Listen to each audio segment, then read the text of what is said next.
स्वागत है दोस्तों आपका इस नए एपिसोड में। पिछले एपिसोड में आपने ट्रेंड स्पॉट करना तो सीख लिया, लेकिन ट्रेंड स्पॉट करने के साथ साथ आपको डिमांड और सप्लाई का साइकिल भी जानना होगा।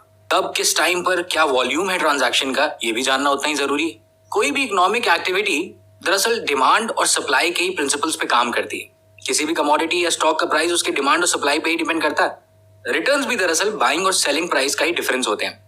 आपको वो एक्शंस आइडेंटिफाई करने हैं जो प्राइस को फ्यूचर में इंक्रीज कर सकते हैं, जैसे प्रमोटर्स का स्टॉक बाय करना, इंस्टीट्यूशनल इन्वेस्टर्स का शेयर परचेज करना, मैनेजमेंट का एग्जीक्यूशन को लेके कोई इफेक्टिव डिसीजन लेना।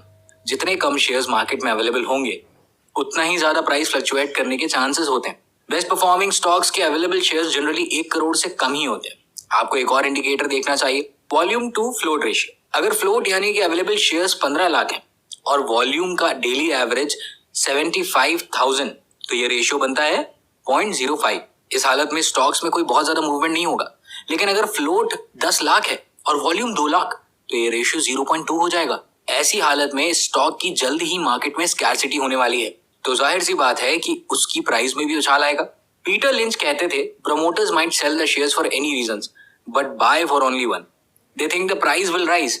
प्रमोटर्स के पास शेयर्स बेचने के तो कई रीजंस हो सकते हैं, लेकिन शेयर खरीदने के सिर्फ एक रीजन होता है, उसका प्राइस बढ़ने वाला है, यानी कि मुनाफा होने वाला है। इनसाइडर्स या प्रमोटर्स को कंपनी की नॉलेज किसी भी बाहरी आदमी से कहीं ज्यादा होती है। अगर वो अपना स्टॉक खरीद रहे हैं तो इसका ये मतलब होता है कि कंपनी का परफॉर्मेंस अच्छा रहने वाला है और उसका शेयर प्राइस बढ़ने वाला है। प्रमोटर का शेयर खरीदने का सिर्फ कंपनी का अच्छा परफॉर्मेंस सिग्निफाई नहीं करता, बल्कि ऐसा होने से इन्वेस्टर्स का भी कॉन्फिडेंस बढ़ता है। स्टॉक प्राइस के बढ़ने का प्रमोटर परचेज से अच्छा कोई टिप नहीं हो सकता, लेकिन बाकी के इंडिकेटर की तरह इसे भी आइसोलेशन में नहीं देखा जा सकता। इसलिए मशीन क्राइटेरिया के साथ ही इसे भी देखा जाना चाहिए।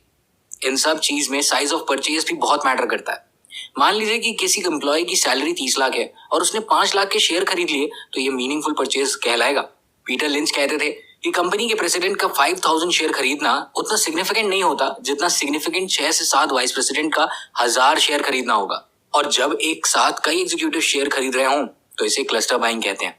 जब डीप पॉकेट्स वाले लोग शेयर खरीदने लगे तो इसका मतलब है कि डिमांड क्रिएट हो रही है। ये इंस्टीट्यूशनल बायर्स होते हैं, mutual funds, foreign institutional investors, hedge funds, pension funds वगैरह वगैरह।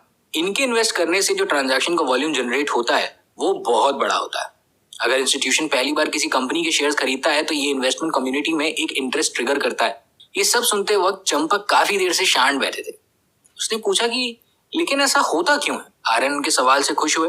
उन्होंने बताया कि कोई भी इंस्टीट्यूशनल इन्वेस्टर्स इन्वेस्ट करने से पहले अपना ड्यू डिलिजेंस करती है, कई पैरामीटर्स पे कंपनी के परफॉर्मेंस को जज करती है, परफॉर्मेंस की कंसिस्टेंसी जज करती है।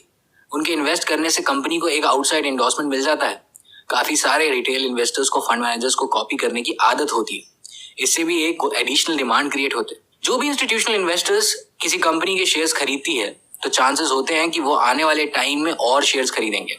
आपको न्यूज अपडेट रखने की तो जरूरत है ही, लेकिन साथ ही फंडामेंटल और टेक्निकल एनालिसिस भी ये इन्फॉर्मेशन डिराइव करने में हेल्प कर सकते हैं। इन सब में टाइमिंग का रोल बहुत बड़ा होता है। ठीक उसी तरह जैसे आप पार्टी में लेट हैं तो कुछ खास फायदा नहीं होने वाला आपको। यहाँ आपकी कंपनी के परफॉर्मेंस में मैनेजमेंट का बहुत बड़ा रोल होता है। अगर मैनेजमेंट इफेक्टिव हो तो उनका लॉन्ग टर्म विजन बहुत क्लियर होता है। कंपनी को ग्रोथ के पाथ पर रखने के लिए वो हमेशा प्रॉफिट का कुछ परसेंटेज वापस बिजनेस में इन्वेस्ट करते रहते हैं। मैनेजमेंट टीम के लोग capacity expansion, new product development, new market entry, इन सारे फैक्टर्स को ध्यान में रखते हैं। इसका असर कहाँ दिखता है? डायरेक्ट तौर पर प्राइस वॉल्यूम एक्शन में आपको यह असर दिखता है। अब जब कोई कंपनी स्टेज 1 से स्टेज 2 में जा रही होती है तो ऐसा किसी फंडामेंटल ट्रिगर की वजह से होता है। जरूरी नहीं है कि ये न्यूज कभी पब्लिक डोमेन में आए। वहां ऐसे इनसाइडर्स भी होंगे जो साइकिल्स की अच्छी समझ रखते हो, लेकिन एक रिटेल इन्वेस्टर के पास ये समझने की कैपेसिटी नहीं होती। रिटेल इन्वेस्टर के लिए प्राइस वॉल्यूम एनालिसिस की हेल्प ही सबसे सही डिसीजन होती है। अगर स्टॉक कंसोलिडेशन फेज में हो तो प्राइस का मूवमेंट ज्यादा नहीं होगा, और तब आपको ये आइडेंटिफाई करना है कि अब ट्रेंड कब स्टार्ट हो रहा है। जब प्राइस स्टेज 2 में हो और एडवांस कर रहा हो तो काफी सारे रिसर्च रिपोर्ट्स पब्लिश होने लगते हैं। काफी सारा डेटा पब्लिक डोमेन में आने से बहुत सारा यूफोरिया क्रिएट हो जाता है। लेकिन जिन्होंने स्टेज 1 में ही स्टॉक खरीद लिया था वो कभी कभी इस टाइड को ज्यादा टाइम तक राइड नहीं कर पाते। कंपनी के रिपोर्ट्स पब्लिश होने से पहले ही अगर 52 वीक हाई पे हो तो कई लोगों को लगता है कि ये पीक है और अब शायद स्टॉक नीचे ही जाएगा, और इसलिए वो 10 से 20% रिटर्न लेकर स्टॉक बेच देते हैं। लेकिन अप ट्रेंड वाला फेज तो लंबे टाइम तक भी चल सकता है। अगर आपने पूरा साइकिल होल्ड कर लिया तो शायद आपको 40, 50, 80 टाइम्स तक प्रॉफिट भी हो सकता है। इस एपिसोड में आपने डिटेल में जाना कि मेगा ट्रेंड्स को कैसे नोटिस करते हैं और प्राइस वॉल्यूम एक्शन को जानने में क्या तरीका होता है। अभी के लिए आपसे इजाजत लेते हैं, मिलेंगे अगले एपिसोड में जहां हम बात करेंगे कॉम्पिटिटिव एडवांटेज क्या होता है उसके बारे में और ये कैसे डिसाइड करता है कि आपका स्टॉक कितना आगे जाएगा।